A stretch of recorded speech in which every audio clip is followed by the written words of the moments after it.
Bonsoir, on se retrouve pour une petite vidéo sur le jeu Le Seigneur des Anneaux, le destin de la communauté. J'allais lancer une petite partie, alors pourquoi pas faire la mise en place ensemble. Donc on va suivre tout simplement les étapes qui sont posées dans le livret de règles, et vous allez voir, c'est simple. Et c'est plutôt rapide par rapport à la somme de matériel qu'on a dans cette boîte. Donc le plateau joueur, il est installé au centre de la table où on peut, parce qu'il est un peu grand, faut dire ce qui est, mais tant mieux. On va placer les marqueurs. Donc on en a plusieurs. Celui-ci, c'est le marqueur qu'on va utiliser pour jouer en solo, pour suivre le tour des joueurs. Celui-ci, le marqueur espoir, qu'on va placer ici, où il y a le petit point, au niveau 6 quand on débute la partie. Le marqueur du niveau de menace, pareil, un petit point, on commence à une menace de 2 en début de partie. Bien entendu, ça va s'empirer rapidement. L'œil de Sauron. L'œil de Sauron commence toujours en Eriador. Ensuite, on nous demande de constituer le paquet ombre. Le paquet ombre, on va toujours mettre les tambours de guerre et les machinations de Saruman dans la défausse directement. On ne jouera pas ces cartes-là en début de partie. Ensuite, on va mélanger les cartes ombre, celles-ci, et on va les placer dans la pioche.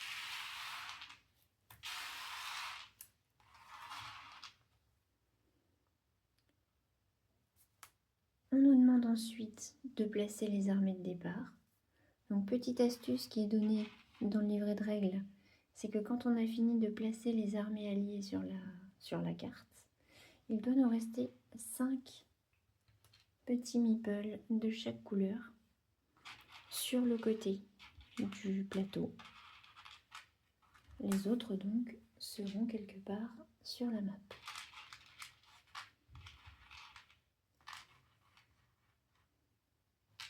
J'en oublie un. Et les petits derniers, les nains ici. Voilà. Donc on va placer déjà les armées du Gondor, qu'on pourra recruter bien entendu dans le Gondor. On en a 2 à Dol Amroth. On va en retrouver une ici à Pelargir. Et vous remarquerez du coup, à chaque fois qu'on doit placer, c'est noté sur le plateau. On a un petit meeple dessus. Et on en a 2 qui seront placés à Minas Tirith. Alors excusez-moi si je prononce mal des noms. Ensuite, on va placer les armées de nains. Donc on en a un à Eredluin, ici, à gauche, tout en haut. On en a un à Erebor. Et on en a un au Mont du Fer. Ensuite, on a les armées d'elfes. Donc là, on va en trouver un à Foncombe, un à Lorien, un au Royaume Sylvestre et un dernier en haut à gauche à Havre-Gris, dans un refuge. Et pour les Rohirrim, donc ils sont dans le Rohan, on a Estemnitz, on a le gouffre de Helm et on a Edoras. Voilà, donc là on a placé tous nos meeples des armées alliées. Ici, il nous en reste 5 de chaque, comme la petite astuce. Maintenant, on va placer les armées de l'ombre. On en a 3 à Nurn. On en a 3 encore à Rune. On en a un à Umbar. 2 sur Procharad. Un au pays de Dune. Un à Isengard. À la Moria, on en aura 2. Un à Dol Guldur. 2 à Barad-dûr.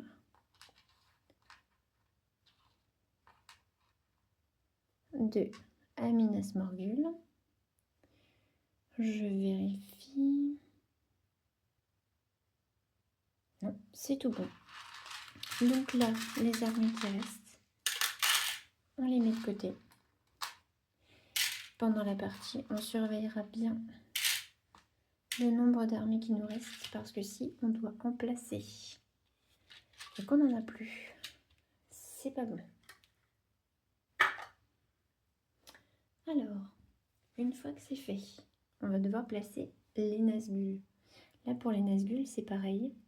Vous voyez, dans chaque petite région, on a les icônes de Nazgûl qu'on doit placer en début de partie. Donc, on en a déjà 2 en Eriador, 1 en Rudor, on en a un dans les Monts Brumeux, on en a un au Gondor, on en a 4 en Mordor, donc tous ceux qui restent.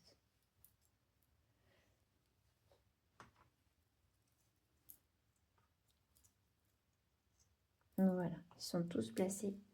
Et vous voyez du coup les socles transparents, super malins, les différentes hauteurs. Ça ne cache à rien du tout.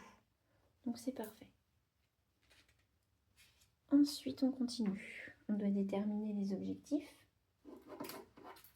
Pour la première partie, on aura obtenir la bénédiction des elfes, votre bâton est brisé Saruman, défier Sauron et l'objectif ultime, détruire l'anneau unique.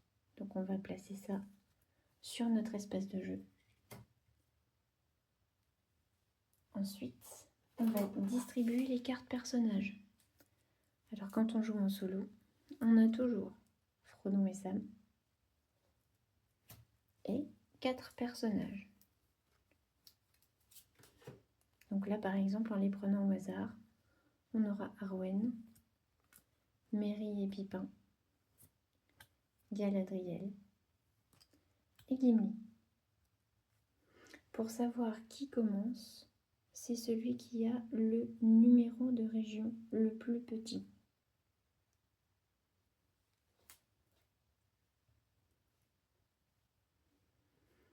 Ensuite,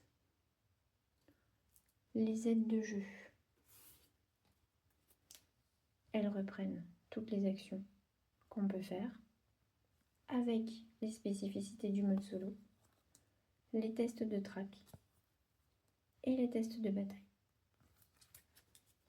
Pareil, on les place dans la zone de jeu.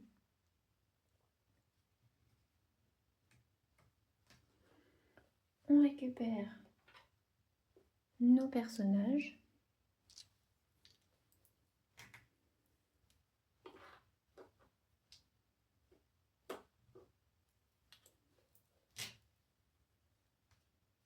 Ensuite,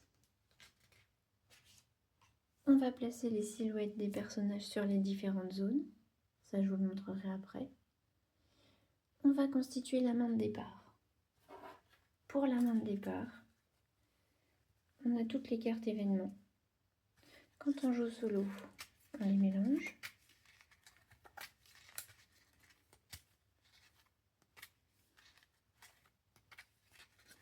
On en pioche 5.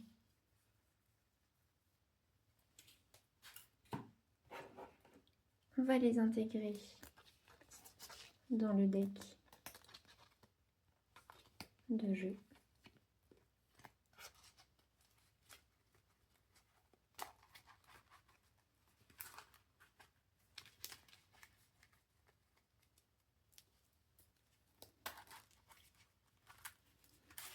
Donc on mélange bien.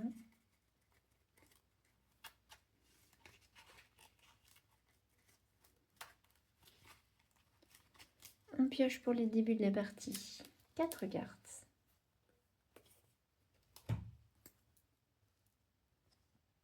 Donc on aura les régions concernées, le symbole qu'on peut récupérer, et à chaque fois, on a un petit texte fluff avec des numéros dessus. 3 anneaux elfiques furent forgés par Célébrimbor.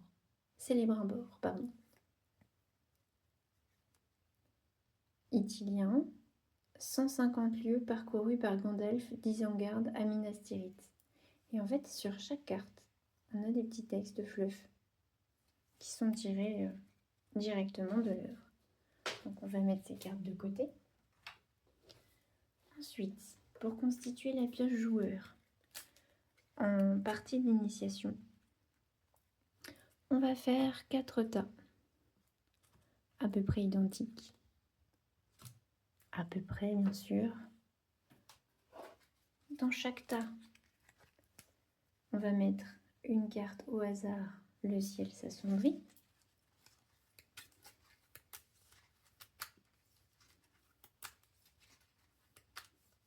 Donc on va en mettre une là, une là, une là, une ici. On va mélanger chaque deck séparément.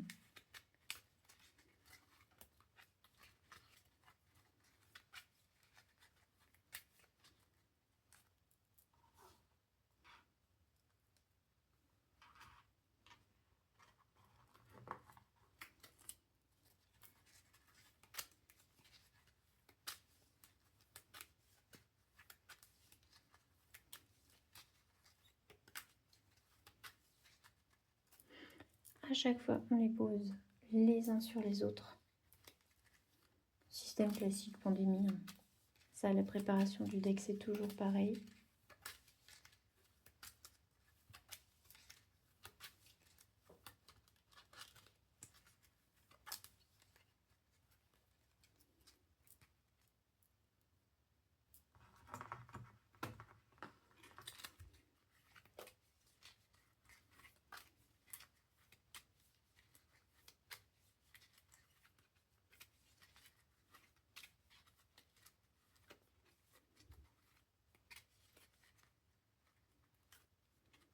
Voilà, ça, c'est posé.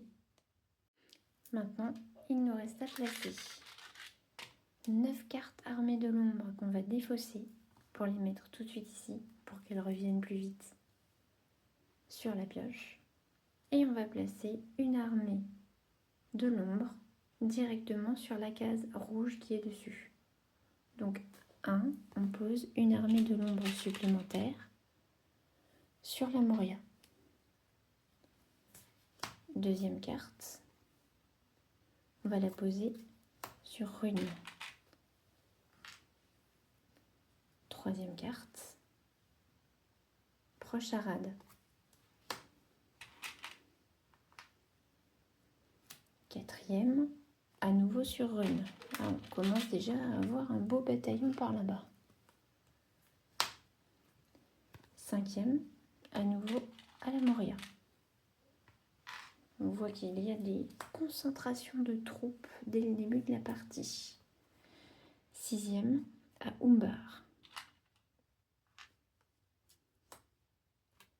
Septième carte, à Dol Guldur.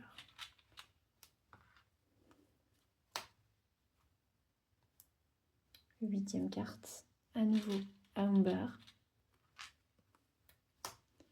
Et neuvième et dernière carte, on va devoir aller au pays de Dune.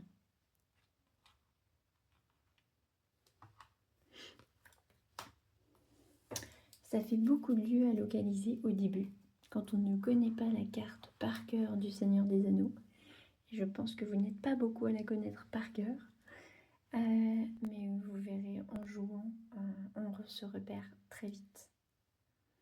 Donc je fais une petite pause sur la vidéo, je reviens pour vous montrer l'installation finale du jeu. Et voilà, le plateau est prêt.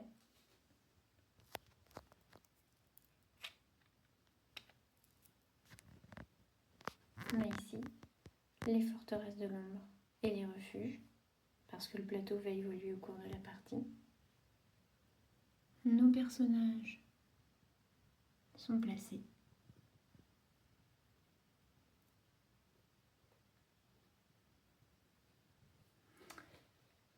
La magnifique tour à dés. Alors, faites pas comme moi, quand j'ai dépunché, j'ai oublié un petit bout. Il me manque une oreille. Voilà, bon, c'est pas très grave, ça tient quand même. Ici, nos personnages. Bon. Et lui, c'est mon bourriquet, c'est mon immuable jeton de premier joueur qui m'accompagne dans toutes mes parties, de tous mes jeux. Voilà, fait par mon peintre préféré. Donc ici, les personnages, les jetons qu'on va gagner en cours de partie, les dés d'attaque, les dés pour les tests de track, nos objectifs, les cartes joueurs, et puis les cartes d'aide de jeu, bien sûr. Voilà, et ben, tout est prêt. C'est très très très très joli. Et il n'y a plus qu'à. Alors je vous dis à bientôt pour la suite.